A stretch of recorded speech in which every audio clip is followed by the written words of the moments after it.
Mesdames et messieurs, avez-vous déjà eu ce moment où vous vous demandez si les fameuses années dorées de la retraite tiennent vraiment leurs promesses? Vous n'êtes pas seul. Imaginez Claire, 68 ans, qui après une vie de travail intense, de responsabilités familiales, et de longues années à gérer sa propre petite entreprise, entame enfin sa retraite. Elle s'imaginait du repos, du voyage, des projets personnels, mais une lettre officielle reçue récemment vient tout chambouler. De nouveaux changements liés à la pension de la sécurité de la vieillesse vont entrer en vigueur dès août 2025. Confuse, perdue, elle tente de comprendre, mais entre les formulaires, les chiffres et les termes techniques, elle se sent dépassée. Et elle n'est pas la seule.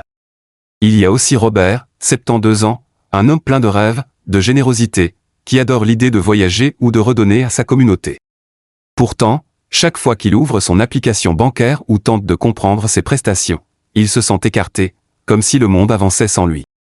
Ce passage vers la retraite, souvent attendu avec impatience, peut se transformer en terrain inconnu, voire inquiétant. Pourtant, des outils existent. Très peu de Canadiens savent, par exemple, qu'en reportant leur pension de la sécurité de la vieillesse jusqu'à l'âge de 70 ans, ils peuvent obtenir une hausse mensuelle de 36%. Et depuis juillet 2022, ceux âgés de 75 ans et plus bénéficient déjà d'une augmentation permanente de 10% de leur pension. Des chiffres, certes, mais derrière ces données se cachent des opportunités concrètes pour changer la qualité de vie, pour avoir les moyens de voyager, d'apprendre une nouvelle compétence, ou simplement de vivre avec plus de sérénité. Claire, elle, a découvert cette information lors d'un atelier local et a soudain compris qu'elle pouvait s'offrir ce voyage à Charlottetown dont elle rêvait depuis tant d'années. Une révélation simple, mais puissante, qui a ravivé son sentiment de contrôle.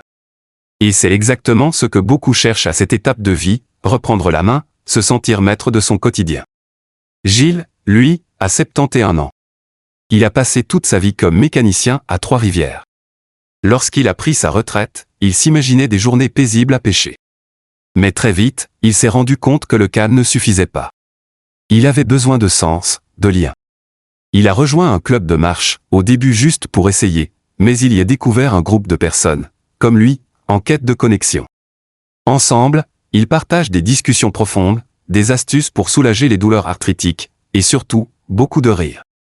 Des études confirment d'ailleurs que les aînés qui restent actifs socialement réduisent leur risque de dépression de 20%, et peuvent même vivre jusqu'à 5 ans de plus.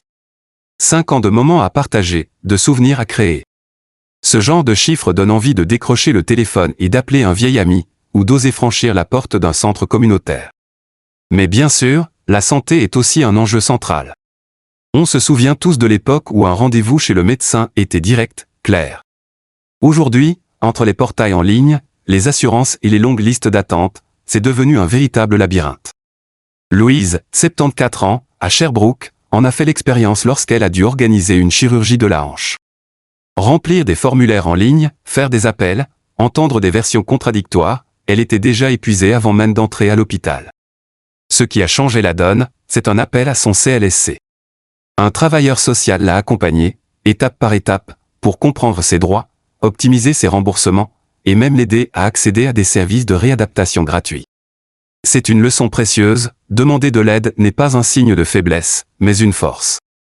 Les ressources existent, mais encore faut-il savoir qu'elles sont là, à portée de main.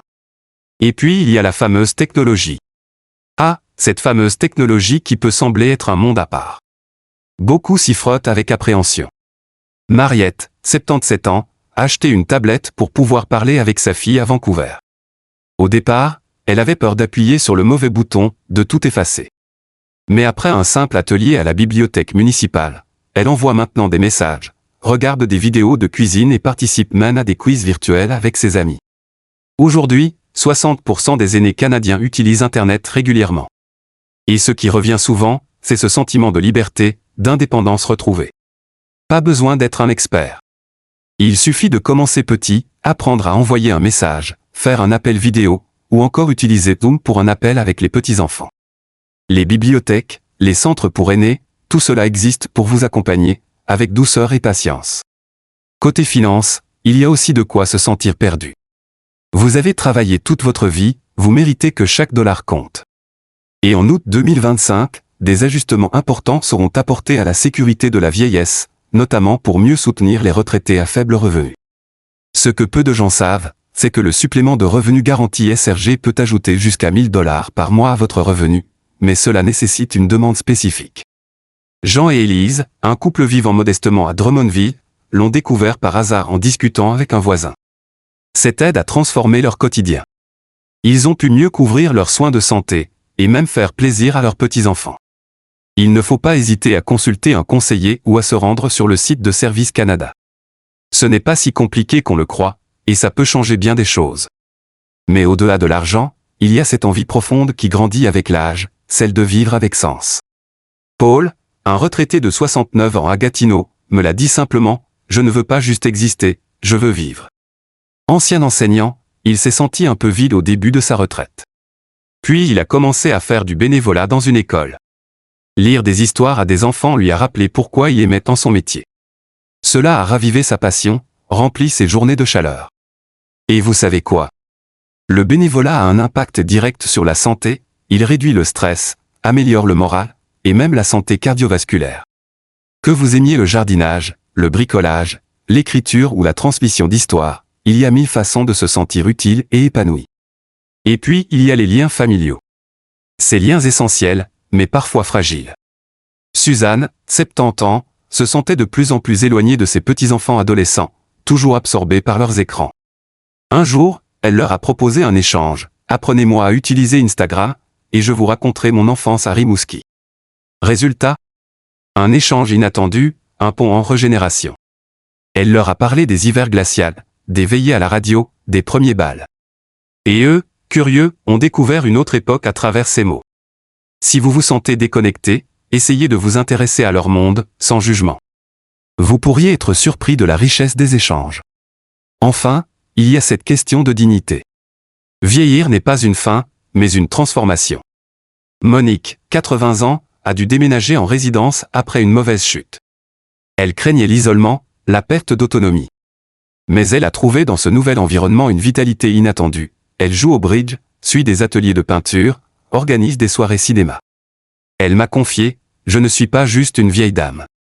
Je suis Monique, avec des rêves et des idées. » Et elle a tellement raison. Vieillir, c'est continuer à exister pleinement, à aimer, à créer, à rêver. C'est un privilège que l'on peut choisir de vivre avec éclat.